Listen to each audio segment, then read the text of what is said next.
থেকে চুরি হয়েছে ভারতের প্রধানমন্ত্রী নরেন্দ্র মোদী একটি স্বর্ণের মুকুট জানিয়ে উদ্বেগ প্রকাশ করেছে নয়াদিল্লি। ভারতের প্রধানমন্ত্রী নরেন্দ্র মোদীর উপনার মুকুটটি চুরি হয়েছে। ভারতে শেখ হাসিনার দিন কাটছে গৃহবন্দী দশায়। ভারতে যেখানে শেখ হাসিনা অবস্থান করছেন সেই বাড়ির বাইরে যাবার কোনো অনুমতি নেই তার। এতক্ষণ দেখছিলেন সংবাদ শিরোনাম, এবার দেখবেন বিস্তারিত। ভিডিও দেখার আগে আপনার কাছে ছোট করে একটি অনুরোধ, আপনি যদি এ ধরনের আপডেট নিউজগুলো সবার আগে পেতে চান অবশ্যই চ্যানেলটি সাবস্ক্রাইব করে রাখবেন। দর্শক চলুন কথা না বাড়িয়ে একের পর এক ভিডিওগুলো দেখে আসি। সম্প্রতি চট্টগ্রামের একটি পূজা মণ্ডপে ইসলামিক গান গাওয়া নিয়ে তৈরি হয় তীব্র আলোচনা সমালোচনা।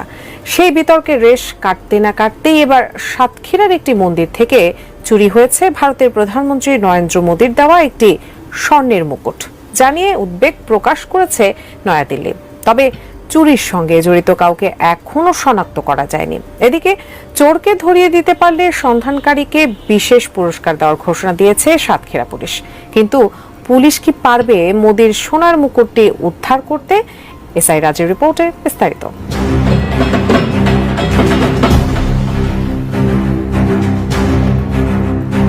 সারা দেশে উৎসবমুখর পরিবেশে উদযাপিত হচ্ছে সনাতন ধর্মাবলম্বীদের সবচেয়ে বড় ধর্মীয় উৎসব দুর্গাপূজা। তবে ৫ আগস্ট শেখ হাসিনা সরকারের পতনের পর রাজনৈতিক পট পরিবর্তনের কারণে দুর্গাপূজা ঘিরে অনেকটা আতঙ্ক বিরাজ করছিল হিন্দু সম্প্রদায়ের মধ্যে। এরই মধ্যে পূজা মণ্ডপে ইসলামী গান, প্রতিমা ভাঙচুর সহ ককটেল নিক্ষেপের ঘটনা নিয়ে বেশ আলোচনা সমালোচনা চলছে নেট জগতে। এমন পরিস্থিতিতে এবার সাতক্ষীরার শ্যামনগরে অবস্থিত যশোরেশ্বরী কালী মন্দির থেকে মোদীর দেওয়া সোনার মুকুট চুরির ঘটনা যোগ করেছে নতুন মাত্রা, জানিয়ে বাংলাদেশকে কঠোর বার্তা দিয়েছে ভারত। এদিকে চুরি হওয়া মুকুটের সন্ধানে নেমেছে সাতক্ষীরা জেলা পুলিশ। ঘোষণা করা হয়েছে স্বর্ণের মুকুটটি উদ্ধার করে দিতে পারলে বিশেষ পুরস্কার দেবে জেলা পুলিশ। নির্মাণ কাজেও আমি বেছে নেই CSRM TMT 500W, committed for better still. 11 October Satkhira জেলা পুলিশ সুপার মোহাম্মদ মনিরুল ইসলাম ফেসবুকে এক পোস্ট দিয়ে এই পুরস্কারের ঘোষণা দেন।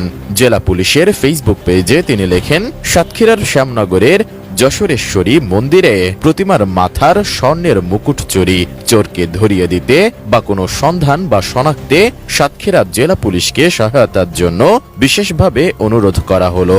সাতক্ষীরা জেলা পুলিশের পক্ষ থেকে পুলিশ সুপার সাতক্ষীরা মহোদয় মুকুটের সন্ধানকারীকে বিশেষ পুরস্কারে পুরস্কৃত করবেন।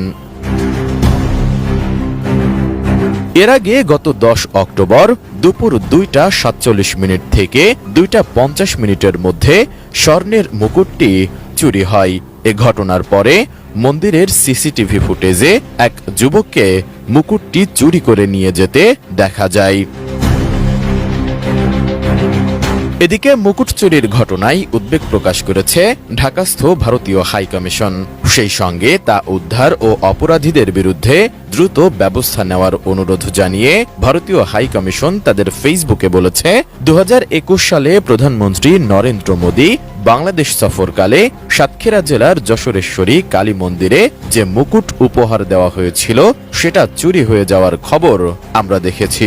আমরা এই ঘটনায় উদ্বেগ প্রকাশ করছি এবং চুরির তদন্ত, মুকুট উদ্ধার ও অপরাধীদের বিরুদ্ধে ব্যবস্থা নেওয়ার জন্য বাংলাদেশ সরকারকে অনুরোধ জানাচ্ছি। 2021 সালের 27 মার্চ নরেন্দ্র মোদী যশোরেশ্বরী কালী মন্দিরে পূজা দিতে গিয়ে মা কালীর প্রতিমায় সোনার মুকুট পরিয়ে দেন। সে সময় থেকেই মুকুটটি প্রতিমার মাথার ওপরে ছিল। একসময় তিনি ঘর থেকে বের হলে অবরুদ্ধ হয়ে যেত সবার পথ, অথচ আজ তিনি কিনা অবরুদ্ধ অবস্থায় জীবনযাপন করছেন। তিনি বাংলাদেশের সাবেক প্রধানমন্ত্রী শেখ হাসিনা। ছাত্র জনতার অভ্যুত্থানে গেল 5 আগস্ট পদত্যাগ করে ভারতে আশ্রয় নেন তিনি। সেই থেকেই দিল্লিতে রয়েছেন শেখ হাসিনা। ওই ঘটনার 1 মাস পেরিয়ে গেলেও এখনো পর্যন্ত তার অবস্থান খুব গোপনে রেখেছে ভারত। তবে আলোচিত ভারতীয় সংবাদ মাধ্যম নর্থ ইস্ট নিউজ জানিয়েছে, দিল্লির কাছাকাছি একটি বিমান ঘাঁটির নিরাপদ বাড়িতে আছেন শেখ হাসিনা। কিন্তু তিনি কারো সঙ্গে যোগাযোগ করতে পারছেন না। অজ্ঞাত সূত্রের বরাতে এক মতামত প্রতিবেদনে এমনটাই দাবি করেছে নর্থ ইস্ট নিউজ। যদিও 5 আগস্ট শেখ হাসিনা যখন হিন্দন বিমান ঘাঁটিতে যান তখন তাকে গৃহবন্দী করা হয়েছিল কিনা তা নিশ্চিত করতে পারেনি ওই সূত্রটি। 250-টিরও বেশি ডিজাইন অপশন নিয়ে ওয়ালটন স্মার্ট ফ্রিজ, বোঝে আপনার প্রয়োজন। আন্তর্জাতিক পুরস্কার প্রাপ্ত অনুসন্ধানী সাংবাদিক সেলিম সামাদ ওই মতামত প্রতিবেদনে লেখেন, প্রধান উপদেষ্টা ডক্টর মোহাম্মদ ইউনূস শপথ গ্রহণের পর নরেন্দ্র মোদীর সঙ্গে যখন প্রথমবারের মতো টেলিফোনে কথা বলেন, এরপর শেখ হাসিনাকে একটি নিরাপদ বাড়িতে নিয়ে যাওয়া হয়। মোদী ইউনূসের ফোনালাপের কয়েক ঘন্টা পর শেখ হাসিনার যোগাযোগের সব ডিভাইসে বিঘ্ন ঘটে। এরপর থেকেই তিনি আর কারো সঙ্গে যোগাযোগ করতে পারছেন না। এমনকি শেখ হাসিনার ওই বাড়ির বাইরে যাওয়ারও অনুমতি নেই। ঘাটির ভেতর সেনাদের জন্য থাকা একটি সুপার শপেও যাওয়ার সুযোগ পান না তিনি, অথচ তার বাড়ি থেকে সুপার শপটি হাঁটার দূরত্বে রয়েছে। শেখ হাসিনার মেয়ে সাইমা ওয়াজেদ বিশ্ব স্বাস্থ্য সংস্থার আঞ্চলিক পরিচালক হিসেবে দিল্লিতে অবস্থান করছেন, কিন্তু তিনিও এখন পর্যন্ত তার মায়ের সঙ্গে দেখা করার সুযোগ পাননি, যদিও শেখ হাসিনা 1 মাস ধরেই দিল্লিতে আছেন। শেখ হাসিনা ভারতে আশ্রয় নেওয়ার পর তার ছেলে সজীব ওয়াজেদ জয় জানান তিনি দিল্লিতে গিয়ে মায়ের সঙ্গে দেখা করবেন, কিন্তু জয়কে দিল্লিতে আসতে বারণ করা হয়, কারণ তিনি এসে দেখা করতে পারবেন না। এছাড়া শেখ হাসিনার ফোনের সংযোগ বিচ্ছিন্ন করে দেওয়া হয়েছে, ফলে পরিচিত কারোর সঙ্গে কথা বলতে পারছেন না তিনি। শেখ হাসিনাকে যে নির্জন বাড়িতে রাখা হয়েছে সে ব্যাপারে তার ছেলে মেয়ের নীরবতা স্পষ্ট। ছোট বোন শেখ রেহেনা সহ শেখ হাসিনা দিল্লির হিন্দন বিমান ঘাঁটিতে অবতরণের পর তাদের নিরাপত্তার দায়িত্ব নেয় ভারতীয় বিমান বাহিনী। কথা ছিল দিল্লি হয়ে বোন শেখ রেহানার সঙ্গে যুক্তরাজ্যে চলে যাবেন শেখ হাসিনা, তবে সেই সুযোগ পাননি তিনি। এখন তারা দুজনেই দিল্লিতে আটকে গেছেন। মা ও খালাকে সাহায্যে শেখ রেহানার মেয়ে টিউলিপ সিদ্দিক যুক্তরাজ্যের সরকারকে অনুরোধ করেননি বলেও দাবি করেছে নর্থ ইস্ট নিউজ।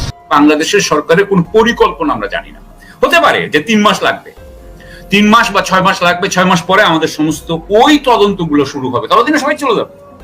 কিন্তু আস্তে আস্তে আবার ফেরত আনার ব্যবস্থা করা, কারণ তারা কতদূর পালিয়ে থাকবে সেটাও একটা বিষয়। এগুলো আমরা আসলে পরিকল্পনা নাই দেখে আমরা এখন একটা হতাশায় ভুগছি যে বাংলাদেশের গণমাধ্যম যতদিন ধরে বিজনেসম্যানদের করতলে থাকবে, বিজনেসম্যানের মালিকানায় থাকবে, ততদিন গণমাধ্যম আপনার সরকারের পক্ষে এবং এস্টাবলিশমেন্টের পক্ষে থাকবে। বিএসএফ এগুলো কেয়ার করছে না, এগুলো নিয়েও আমাদের এটা আমাদের একটা সুযোগ। কারণ এই যে স্বর্ণা দাস এবং জয়ন্ত লাহিড়ী যে হত্যা করছে বিএসএফ, এটা কিন্তু পশ্চিমবঙ্গের বিজেপি, বাঙালি বিজেপি আপনার গদি মিডিয়া আছে না, তাদের একটু শোনা উচিত, তাদের একটু বলা উচিত। এখন বিষয়টা হচ্ছে যে আপনি, এই জন্য আমি মনে করি যে উনাকে দেখতে হবে মানবতার বিরুদ্ধে অপরাধী হিসাবে। আমাদের স্ট্যান্ড এটা, আমরা ওনাকে এটা মানবতা মানে হিউম্যান রাইটস, আমরা কনভেনশনের ওই ইয়েতে যাচ্ছি, আমরা যাচ্ছি উনিকে মানবতা বিরোধী। এটা বোধহয় আপনার আইসিসির বোধহয় স্ট্যাটিউট, রোম স্ট্যাটিউটে আছে। আমি বলছি যে আইসিসির 100-এ তো যেতে পারতাম, কিন্তু আমরা আমাদের বাংলাদেশি করতে চাই, আমাদেরকে এটা বলতে হবে। আরেকটা কথা হচ্ছে যে দর্শক দেখছিলেন বিস্তারিত। এ সম্পর্কে আপনাদের মতামত কমেন্টে লিখে পাঠাবেন। ভিডিও ভালো লাগলে চ্যানেলটি সাবস্ক্রাইব করতে ভুলবেন না। এবারের মতো এখানেই বিদায় নিচ্ছি, শীঘ্রই দেখা হয়ে যাবে নতুন কোনো ভিডিও নিয়ে। ততক্ষণ সকলে ভালো থাকুন, সুস্থ থাকুন। আসসালামু আলাইকুম ওয়া রাহমাতুল্লাহি ওয়া বারাকাতুহু।